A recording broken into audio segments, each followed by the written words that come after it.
Nanindigan si Senate President Pro Tempore Panfilo Ping Lacson na may dokumento hinggil sa pagtanggap ng kickback sa proyekto ni na Senator Joel Villanueva at Jinggoy Estrada. Kaya inirekomenda niya bilang chairman ng Senate Blue Ribbon Committee na kasuhan sa ombudsman ang dalawang senador. Ayon kay Lacson, ang testimonya ni dating Public Works Undersecretary Roberto Bernardo sa komite ay napatutuhanan ng maalokasyon sa General Appropriations Act or GAA at iba pang dokumento. Anya, bukod tanging sina Villanueva at Estrada ang nakita ng ebidensya dahil ang ibang dinawit ni Bernardo tulad ni na Senator Mark Villar, dating Senator Grace Poe at Nancy Binay ay kulang sa dokumento.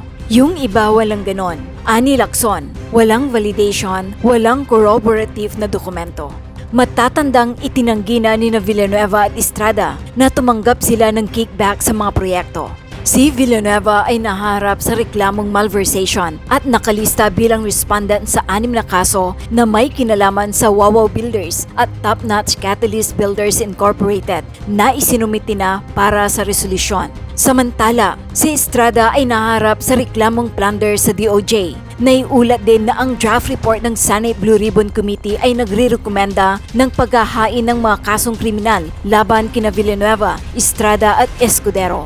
Samantala, nagpahayag si Ramon Tulfo, isang broadcaster at columnist, na ang posibleng pag-aresto sa ilang senador kaugnay ng umano'y flood control scam ay maaaring makaapekto sa balanse ng boto sa Senado sakaling umabot doon ang impeachment case laban kay Sara Duterte. Sa isang Facebook post, sinabi ni Tulfo na ang inaasahang pag-aresto kina Joel Villanueva, Jinggoy Estrada at Senate President Francis G. Escudero ay magbabawas sa bilang ng senador na anyay may ituturing na pro-Duterte sa posibleng impeachment trial. Kapag naaresto sina Joel Villanueva, Jinggoy Estrada at Chis Escudero dahil sa flood control scam, mababawasan ang Senado ng senator judges na pro-Sara. Ani Tulfo, kung sakaling iakyat ng Kamara ang nalalapit na impeachment case laban sa Vice Presidente sa Senado. Dagdag pa niya, magsisimula na umanong dinggin sa Kamara ang impeachment case laban kay Duterte at malapit nang arestuhin ang 3 senador. Ang pahayag ni Tulfo ay lumabas habang iniimbestigahan ng Department of Justice ang umano'y mga irregularidad sa mga flood control project. Sinabi naman ni Ombudsman Jesus Crispin Boying Rimulya na hindi dapat mabahala si Senate President Vicente Tito Soto III sa umano'y kudita sa Senado dahil malapit nang maaresto ang ilang senador na sangkot sa flood control scandal. Ayon kay Ombudsman Rimulya, naka-standby na ang mga arresting team at posibleng humina ang grupo ng mga nagtutulak na patalsikin si Soto. Hindi niya pinangalanan ang mga posibleng maaresto, ngunit tila ang tinutukoy ni Rimulya ay ang mga ilang senador na kasalukuyang iniimbestigahan ng DOJ kaugnay ng mga kasong malversation at plunder. Ito mga kabunyog mga kababayan, paabang-abang na ngayong linggo ito. Posible nitong linggong ito, makukulong na si Villanueva. Bakit? Ay diniklara na ng Prosecutor General's Office for resolution na ang mga kaso niya. Mga kabunyog, mga kababayan, bakit natin sinasabing posibleng ngayong linggo na yan? Mga kabunyog, pag sinabi sa amin, sa mga abogado, pag sinabing for resolution, ibig sabihin, pus na ang pag-submit ng mga counter affidavits, pus na ang mga hearings, kumbaga resolution na lang ng Piskaliya. At itong kasong ito ni Villanueva, madaling madesisyonan ito ng Prosecutor General's Office. Bakit? Ang tagal na nila itong pinag-aralan. Hindi naman ito isang bagay na ngayon lang nila pinag-aralan. Actually, dinaan na lang nila yan sa due process. Inalam na lang ang sagot ng kampo ni Villanueva, pero pauna pa dyan, ang dami ng investigasyon na pinagdaanan yan. Ang una, yung Blue Ribbon investigation. Pangalawa, may investigation na rin yan sa Kamara. Kahit mga investigations in aid of legislation yun, yung mga findings na yun ay nagamit na. Pangalawa, may investigation din yung ICI. Sa madaling sabi, yung mga case build-up niyan ay matagal nang ginawa. Yan na nga ang nakapatagal eh. Yan na ang nakapatagal. yung mga investigations. Pero yung mga investigations kasi ng Senate Blue Ribbon in aid of legislation yon. Yung investigation ng House Committee on Infrastructure in aid of legislation pa rin yun. Yun namang sa ICI, investigation yon para sa case build-up. Kahit ang NBI nagsagawa ng sarili nilang investigation doon sa Bulacan, binisita ng NBI o National Bureau of Investigation yung mga sites, kinumpirma yung mga location ng mga ghost projects. Kaya halos kumpleto na ito. Kung sa dokumento, halos kumpleto na yan. Kung sa mga testigo, ang daming mga ebidensya na yan at mga sworn statements nila Alcantara, nila Bryce Hernandez, nila Mendoza. Ano na lang ang ginawa nitong nakaraang mga linggo at buwan? Ito kasing preliminary investigation, binigyan ng pagkakataon yung respondent, si Villanueva, na sumagot. At nagkaroon ng mga preliminary investigation hearings. Kaya 'di ba nakailang balik na yan si Villanueva doon sa DOJ. Yung investigation na yon, ang tawag doon preliminary investigation. Due process yon. Binigyan siya ng pagkakataong mag-submit ng counter affidavit. Ngayon, nakapag-submit na siya. Binigyan na siya ng pagkakataon ng kanyang side. Pus na. Pag sinabing for resolution, sarado na. Hihintayin na lang yung resolution ng prosecutors. Ngayon, ano ang posibleng resolution ng panel of prosecutors? Ang posible lang naman na resolution ng panel of prosecutors, pwedeng sasabihin may probable cause. Pwedeng sasabihin walang probable cause. Pwedeng sasabihin walang reasonable certainty of conviction. Kaya case dismissed. Pwede bang ma-dismiss yung mga kaso? Medyo mahirap. Kasi unang-una matitibay yung mga ebidensya. Tandaan natin, ang dinidetermine lang ng DOJ, unang panel of prosecutors, hindi naman guilt. Mga kabunyog, mga kababayan, tandaan natin, ang dinidetermine lang ng panel of prosecutors ay hindi guilt. Hindi guilt. Hindi ibig sabihin na guilty. Ang dinidetermine lang dyan, probable cause, probability. Mas medyo tinaas-taasan lang ngayon kasi medyo prima facie evidence na at saka reasonable certainty of conviction.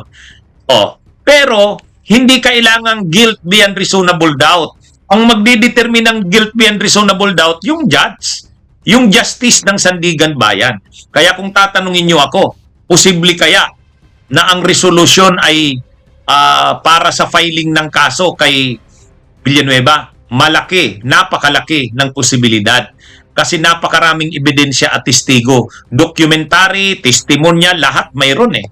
Pangalawa, sa dami ng kaso, 6 yatang kaso yan, kahit isa lang dyan.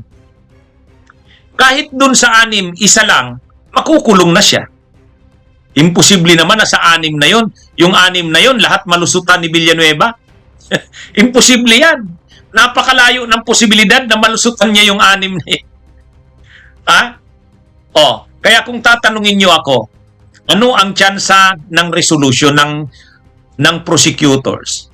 Ang findings kaya ay may probable cause, may prima facie evidence, at may reasonable certainty of conviction? Malaki ang posibilidad. Kasi may documentary evidence, may testimonial evidence, may object evidence. Kompleto, Ricardo. Pangalawa, hindi lang isa ang kaso ni Villanueva. Ang alam ko, 6 ang for resolution. Nung isang araw, sinabi ng DOJ, 3 malversation cases ang rene-resolve nila. Sa 6 na yan, o kahit dun sa 3 malversation, imposibleng walang isa dun. Imposibleng walang isa dun. Kahit mahina yung isang kaso, kung malakas yun sa isa, hindi naman kailangan na yung 6 na yun ay ang resolution, lahat kakasuhan siya. Kahit isa lang. Kaya mga kabunyog, mga kababayan, alam na yan ni Villanueva, bilang na ang araw niya. Bakit sinasabi natin ngayong linggong ito? Posible. Kasi nga ang tagal-tagal na niyan. itong for resolution na ito na lang yung hinihintay. Kasi pag sinabi mong for resolution, ito na yung panahon na magdidesisyon ang DOJ, panel of prosecutors, kung magre-rekomenda sila na kasuhan si Villanueva. Pag sinabi nilang ang recommendation ay for filing of criminal cases, ang gagawin yan, ombudsman ang magpa-file. Ang ombudsman naman natin, alam naman natin, naghihintay na lang ang ombudsman. Ang ombudsman, hinihintay na nila yan. Ha? Pag nakarating yan sa ombudsman, baka 1 o 2 araw lang, pag nahawakan ng ombudsman, halimbawa sa Wednesday. Pag final yan ng ombudsman, Wednesday, halimbawa nakarating sa ombudsman, Wednesday, mga Thursday, ipa-file na yan ng ombudsman o baka Friday na naman eh. Tapos, nakita naman natin yung kay Bong Revilla. Nung mismong araw na niraffle sa Sandigan Bayan, pagka-raffle sa Sandigan Bayan, nung mismong araw din, naglabas ng warrant of arrest. Kaya nga nagrarally yung mga supporters ni Bong Revilla kahapon eh. Kaya nga naghihinanakit at galit si Larlani Revilla eh. Bakit? Bakit daw ang bilis naman ng desisyon ng Sandigan Bayan? Pagdating daw sa Sandigan Bayan ng kaso, kaagad-agad daw nagkaroon na ng warrant of arrest. Ay ganun talaga eh. Mabilis ngayon ang ombudsman, mabilis ngayon ang Sandigan Bayan. Hindi naman bawal 'yon. Kasi ang sinabi sa rules, kapag nakarating sa Sandigan Bayan, halimbawa within 10 days, maglalabas sila ng warrant of arrest. Within 10 days, hindi sinabing pusin muna yung 10 days. Within. Halimbawa, sinabi sa'yo, within 10 days. Ibig sabihin, kung sa unang araw pa lang na final sa'yo, pwede ka lang maglabas ng warrant of arrest. Ay tiningnan lang siguro ng justice. Matibay mga ebidensya nito. Hindi naman kailangan magpatawag ng hearing pa uli. Dadaan na naman sa preliminary investigation ang Sandigan Bayan. Hindi na yun. Kasi ang nag-conduct ng Sandigan Bayan, ng preliminary investigation, yung DOJ. Pag sinabi ng DOJ may probable cause at final yan sa korte, sa Sandigan Bayan, ang trabaho na lang ng korte, tingnan yung mga records ng kaso. Hindi niya na nga kailangang pasagutin pa uli yung respondent or yung accused. Hindi na. Hindi requirement yun. Pagdating ba sa Sandigan Bayan, bibigyan pa ng pagkakataon ang akusado na sumagot muna? Hindi. Ano na yan? Maglalabas, pag nakita niya na in order, maayos yung mga supporting documents at yung mga naka-attach na mga documents, kaagad-agad pwede na talagang maglabas ng warrant of arrest. Kaya walang mali doon sa ginawa ng Sandigan Bayan kay Bong Revilla. Kasi nagrereklamo yung kampo ni Revilla. Bakit daw ang bilis maglabas ng Sandigan Bayan ng warrant of arrest? Wala namang nagbabawal doon. Hindi requirement sa Sandigan Bayan Justice na magpatawag pa ng panibagong hearing na naman para i-determine na naman ang probable cause. Hindi na yan. Pangalawa, hindi na kailangang bigyan ng pagkakataon uli yung accused. Ano na yan? Based on records na lang yan. Pag nakita ng justice ng Sandigan Bayan, in order yung mga records ng kaso, mag-i-issue na kaagad yan ng warrant of arrest. Pwede namang ma-delay ng ilang araw, pwede, pero wala rin namang magbabawal na nung mismong araw, maglabas na siya ng warrant of arrest. Kaya yan mga kabunyog, mga kababayan. So, saan tayo natagalan sa mga kasong ito? Natagalan tayo kasi yung mga investigation, yung investigation in aid of legislation, matagal yun. Yung investigation ng ICI, yung investigation ng National Bureau of Investigation. Kaya lang, lahat kasi ng mga investigation na yon, hindi naman yun tungkol sa pagdetermine ng probable cause. Lahat ng investigation na yon, kung sino ang dapat kasuhan at ano ang dapat ikaso. Pagdating doon sa preliminary investigation ng DOJ, binibigyan na ng pagkakataon yung respondent na magpaliwanag at sumagot. Yan na yung preliminary investigation. Tapos na. Dito sa kaso ni Villanueva, tapos na. Kaya nga ang tawag, for resolution na. So kailan lalabas ang resolution? Posibleng ngayon, posibleng bukas, posibleng Wednesday. Pag lumabas ang resolution ng DOJ, at ako matibay ang paniniwala ko, imposible na yung lahat ng kaso na yon, 6 yata yon, wala man lang kahit isa or dalawa doon na matutuluyan si Villanueva. Imposible yan. Imposible rin na walang findings of probable cause kasi ang daming ebidensya at testigo. So wala na. Araw na lang ang binibilang natin. Araw na lang. Bilang na ang araw ni Villanueva. Medyo mahuhuli-huli yung kay Estrada. Medyo malayo-layo pa yung kay Escudero. Iba-iba yung level nila eh. Iba-iba yung level. Nauna yung kay Bong Revilla, susunod itong kay Villanueva. Ha? Mga kabunyog, mga kababayan. Kaya ano na ito? Kaya makikita nyo nung isang araw, galit na si Villanueva, pikon na eh. Kasi alam niya, bilang na ang araw niya. Nakita naman natin yung treatment kay Bong Revilla. Wala na yung mga special treatment nung dati na kapag yung mga naaaresto, dinadala sa PNP Custodial Facility sa Camp Crame. May sarili silang bungalow. Sarili nila yung kulungan nila. Hindi na ngayon. Nakita nyo yung naka-PDL na t-shirt na yellow si Bong Revilla, nakaposas, o ganun. Ganyan din ang mangyayari kay Villanueva. Kaya pinipilit sana nila na magkaroon ng pagbabago sa liderato ng Senado. Kasi kahit papano, kung magkaroon ng pagbabago sa liderato ng Senado, kung makulong man si Villanueva, kung Senate President sana si Loren Legarda, at saka ang mga liderato ng Senado ay sila Cayetano, baka posibleng hilingin nila na bigyan naman ng special treatment si Villanueva kasi senador naman yan ng bansa. Pero hindi na yan. Hindi papayag sa ganyan si Soto at saka si Lacson. Ha? Hindi papayag. Kaya mga kabunyog, mga kababayan, ito, araw na lang ang hinihintay. Araw na lang ito. Ha? Sa totoo lang, February na nga ngayon, dapat nga, dyan, December pa yan, di ba? Anyway, bigyan natin ng pagkakataon. Pero, ang sigurado tayo, hindi na ito magtatagal. Posible ngayong linggo na ito. Kasi for resolution na eh. Pag sinabing for resolution, sarado na. Ibig sabihin, hindi na sila pwedeng mag-submit ng mga pleadings pa nila. Ang bola ngayon ay nasa DOJ na. Sa panel of prosecutors, kila Prosecutor General Padulyon. Si Prosecutor General Padulyon pa naman, magaling, mabilis. Di ba? Hindi mo pa naman masisindak si Prosecutor General Padulyon. Di ba? Sinisindak nga ni sinisindak ni Marcoleta, dinadaan sa wala. Ha? Wala. Si Prosecutor General Padulyon. Si Prosecutor General Padulyon ang hepe ng lahat ng mga prosecutor sa buong Pilipinas. Kaya nga ang tawag Prosecutor General. Under yan sa DOJ.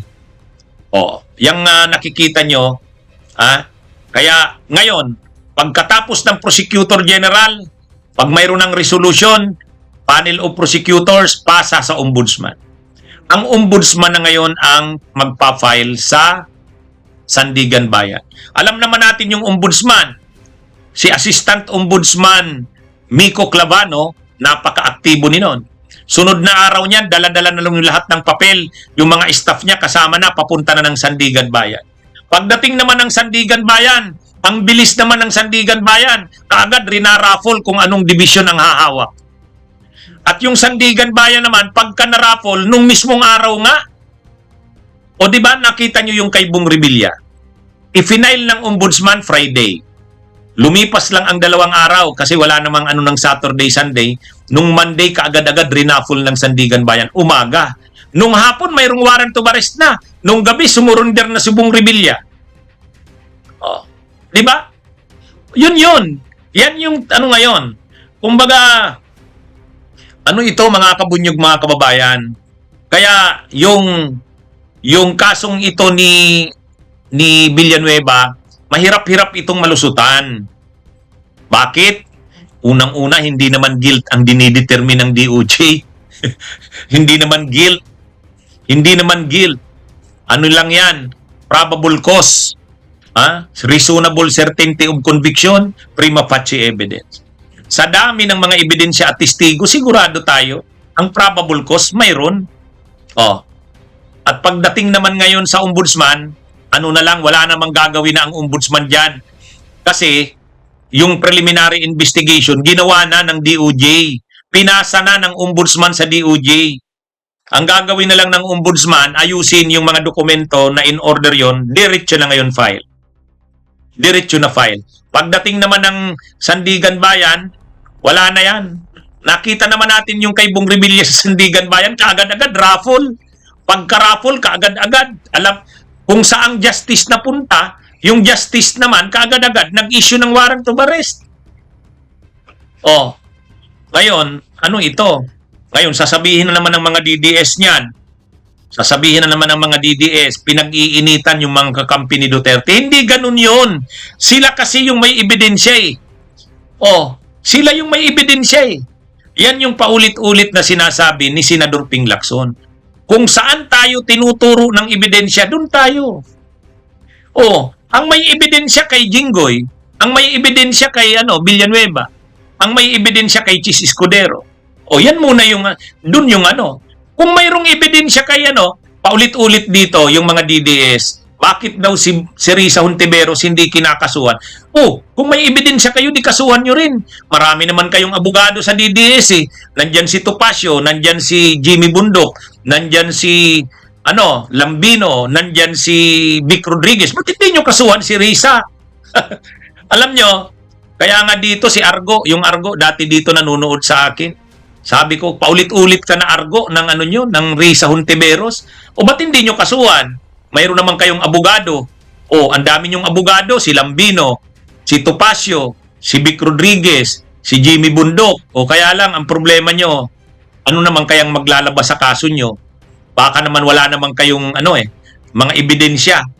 O, walang mangyayari kung walang ebidensya. Walang mangyayari kung walang testigo. Problema kasi sa inyo sa mga DDS, sanay lang kayo sa mga mga post sa social media. Hindi naman makakatayo yung mga post sa social media. Kailangan mga sinumpaang salaysay. Yan yun. Yan yun, mga kabunyog, mga kababayan. Ako daw ang magkaso. Bakit ako magkakaso? Ang sinasabi nyo, bakit daw mga DDS lang na mga senador ang kinakasuhan? Yan yung ready yung mga ebidensya at testigo eh. Yan yung ready yung mga ebidensya at testigo.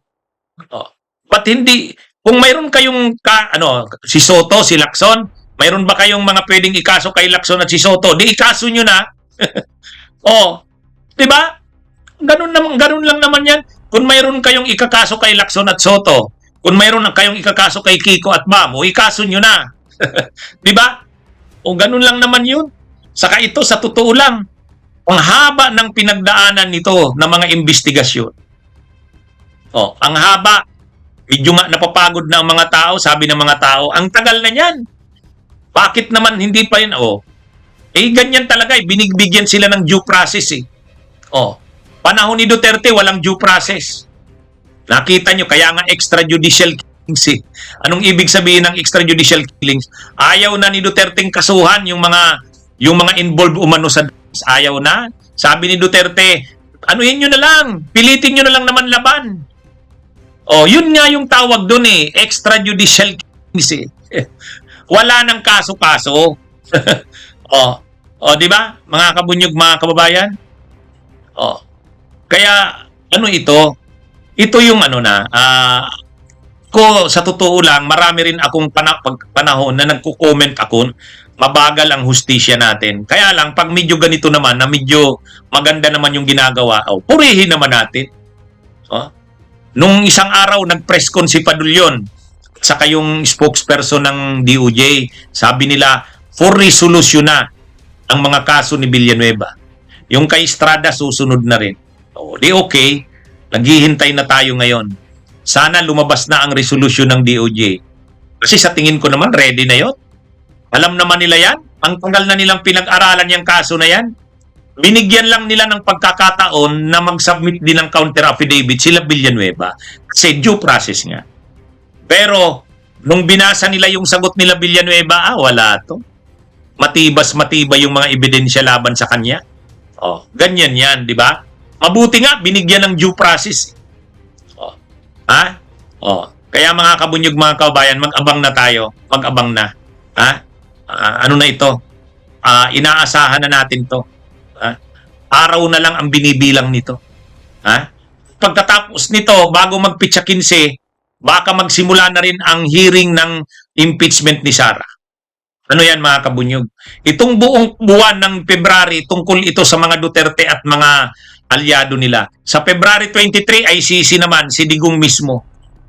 Kaya buong February, tungkol ito sa mga Duterte. Matindi naman itong si Ombudsman Boying Rimulya. Talagang direktahan naman ng mga, alam nyo itong si Ombudsman Boying Rimulya nang maging ombudsman ito, wala nang pinapangilagan eh. Wala nang pinapangilagan. Sa bagay, ganyan talaga naman ang dapat ang ombudsman eh. Matapang at saka parang kinakatakutan. Yun naman ang ombudsman. Kinakatakutan. Hindi tulad ni Martires noon, nang si Martires, yung ombudsman ang lagay ni Duterte, hindi kinakatakutan. Kasi kakampi ng mga kurakot. Kakampi ng mga kurap. Pinagtatanggol niya. Pinuprotektahan niya ang mga kurap. O paano ka naman katatakutan? Pero itong si Ombudsman Buhing masyadong brutal. Tama yung description mo, Pugi K. Masyadong brutal sa minorya, no? Hindi. Akala ko nga nito, mga kabunyog, mga kababayan, hindi totoo yung balita na nagsabi si Buhing na kapag yung problema ni Soto na yan sa kudeta sa Senado, wala na yan. Pag naaresto na yung mga senador, ano na yan, mababawasan na yung senador na galing sa minorya. Kaya, ang mangyayari dyan, sabi ni Ombudsman Boying, wag daw magproblema, kalma lang. Kasi naka-standby na yung yung arresting teams ay naka-standby na. Matindi, Kaya, ngayon, binerify ko yung statement na yan. Totoo kaya yan? Sinabi kaya yan ni Ombudsman Boying? Alam nyo, ngayon kasi, pag may ganyang mga kumakalat, parang pag may mga code cards na ganyan, duda ako eh. Kaya kinukumpirma ko muna. Sabi ko, baka naman ako ma-fake news, mapahiya pa ako sa mga viewers ko. Mapahiya pa ako sa ating mga followers. Attorney Enzo Recto, nagkakalat ka ng fake news. Pero, binerify ko, totoo nga, mga kabunyog. Totoo. Ayan sa Abante, lumabas talaga, sabi dito, huwag kayong mag-alala, yung arresting team naka-standby na. Ganun pala talaga. Sinabi niya pala talaga, matindi, matindi itong si Ombudsman Boying eh. Tingnan nyo Akala ko, hindi totoo kasi sabi ko baka naman yung na yan, klinik ko mismo sa Abante. Sa Abante Tonight, klinik ko, totoo. Kaya, ito, medyo, ngayon, baka naman ang comment niya hindi related dyan. Tungkol dyan sa, hindi, chinik ko na naman. Tingnan nyo yung description sa baba. Yan. Tingnan nyo yung description sa baba, mga kabunyog. Anong sabi sa baba? Ombudsman Jesus Crispin Boying Rimulya, wala umanong dapat ikabahala si Senate President Vicente Soto III dahil malapit nang maaresto ang ilang senador na sangkot sa flood control scandal. Malinaw na yung comment na yun ni Ombudsman Boying ay tungkol talaga sa posible ng pag-aresto sa mga posible nang maaresto yung mga senador na involved sa flood control scandal. Ay di syempre, pag naarestong na nga naman yung mga senador na yun, Ombudsman Jesus Crispin Boying Rimulya, wala umanong ikabahala si Senate President Vicente Soto III dahil malapit nang maaresto ang ilang senador na sangkot sa flood control scandal. Sino ba naman yung mga senador na sangkot sa flood control scandal, eh, di ba sila ano yan? Oh, sino-sino ba yan? Oh, sino-sino ba yung mga senador na yan? Alam naman natin kung sino yan. Oh, sige, ipakita ko yung mga pictures. Ayan, oh. Yan yung pictures. Oh, syempre yung nasa likod ni Buying, saka ni Tito Soto, si Chis Escudero, si Jinggoy, at saka si Joel Villanueva. Baka nga next week lumabas na ang resolution ng DOJ. Pag lumabas yung resolution ng DOJ, kasi ang latest nga pala mga kabunyog for resolution na. Ibig sabihin ng for resolution, wala na. Pus na yung submission ng mga counter affidavits, wala na. Ibig sabihin, hinihintay na lang yung resolution ng DOJ. Pag lumabas yung resolution ng Department of Justice, sabihin ng Department of Justice with probable cause, diretso na yan filing sa ombudsman. Ang ombudsman, diretso na rin filing sa Sandigan Bayan. Oo nga naman, pag naaresto si Jinggoy, si Villanueva at saka si Chis Escudero, bawas na yung senador ng minorya. Ay sa ngayon, nagtatago pa si Bato, bawas ng dati. Baka lumabas pa ang warrant of arrest kay Bongo, bawas pa yan. Kali yan mga kabunyog, 5 nga naman yan, 5. Pero ang medyo malapit na dyan, Villanueva saka Jinggoy. Susunod na dyan si Chis. Medyo mahuli-huli yung kay Chis Bakit nandyan sa picture si Junvic? Ay si Junvic ang mag-aaresto niyan Kasi, sino ba ang law enforcement agencies natin? O DPNP, CIDG? Sino ang in charge niyan? Di yan si Junvic Rimulya. Kaya ibig sabihin, ano kayang reaksyon dito? Alam nyo, nitong linggong ito, tatanungin sigurado ang reaksyon ng mga senador, lalo na sila Villanueva. Hindi lang yan nagsasalita sila Joel Villanueva, pero piko na yan dito kila Rimulya. Ito talagang magkapatid na Rimulyang ito, matindi ito ngayon di ba? Pati si Bato de la Rosa pinaglalaroan ng Rimulya Brothers Sasabihin ni Buying, mayroon ng warrant of arrest. Sasabihin naman ni Junvic, wala pang warrant of arrest.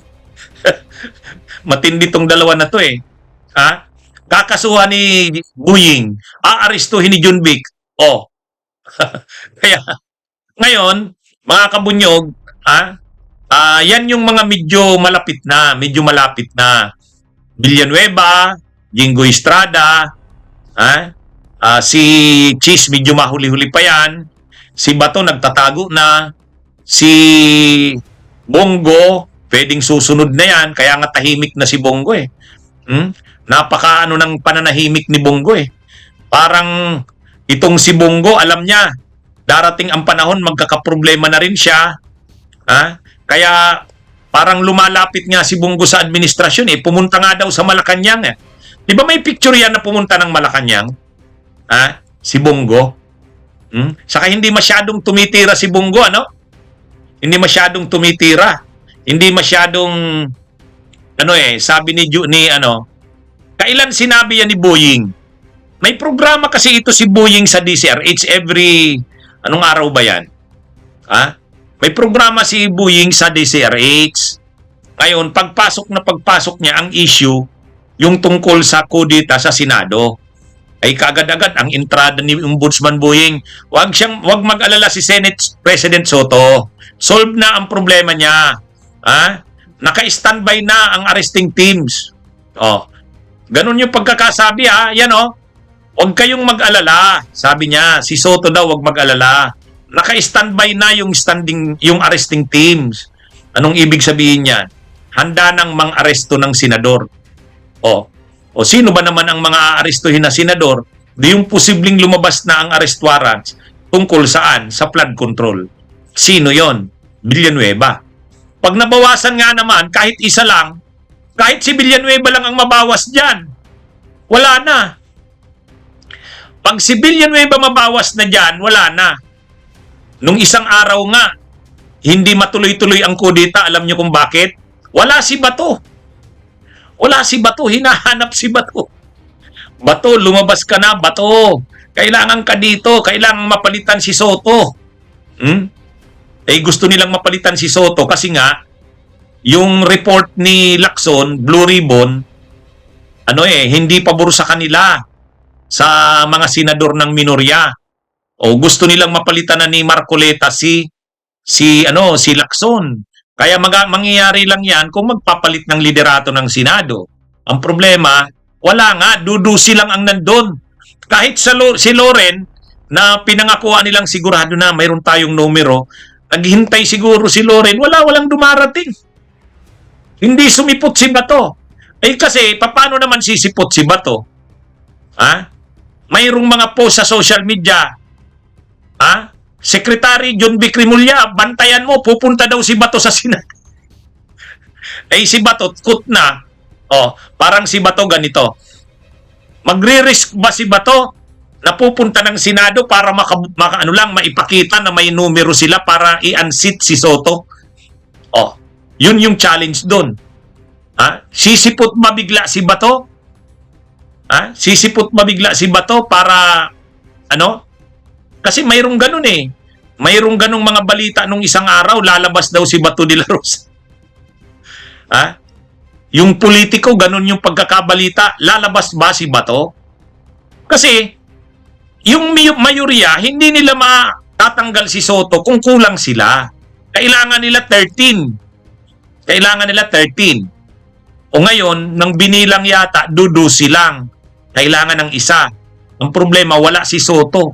Ay wala si Bato.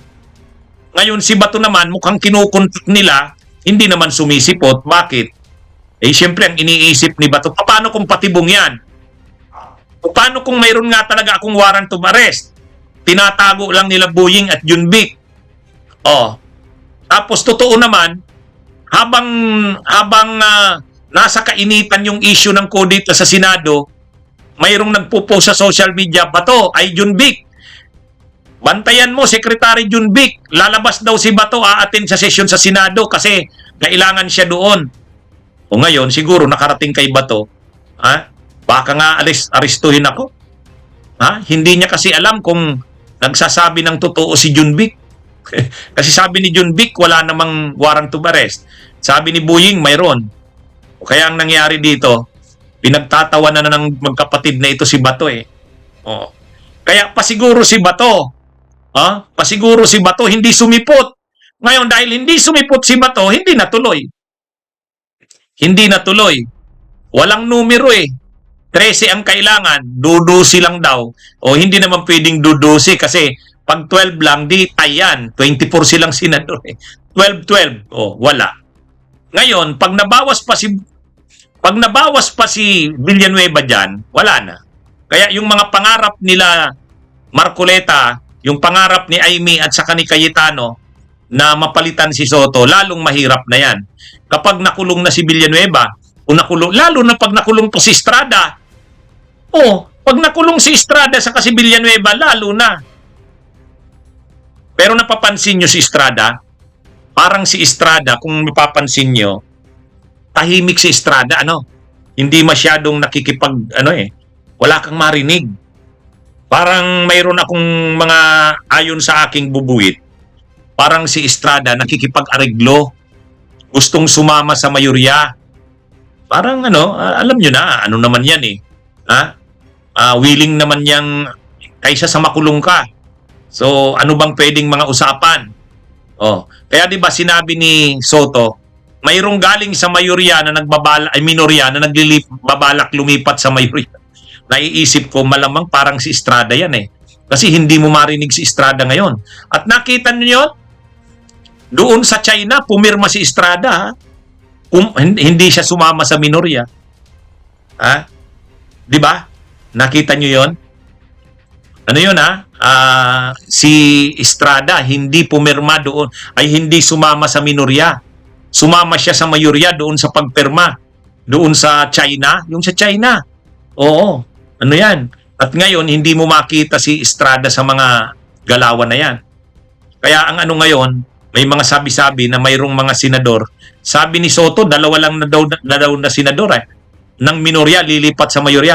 Ang iniisip ko niyan, posibleng si Soto yan, ay si Estrada yan, at saka si si Estrada, saka si Bongo, o kaya si Estrada, saka si Jinggoy. Siyempre, inaano yan, gumagawa ng hakbang yan. Kasi nandyan na nakaamba na ang pag-aresto sa kanila. Ngayon, kung si Estrada, pag lumipat si Estrada, lumipat ang dalawa papunta ng wala na, mai-impeach na si Sara. Makukonvict na si Sara niyan. At ito, pag naaresto itong mga ito, na din, bawas na ang mga senador na magdidepensa kay Sara.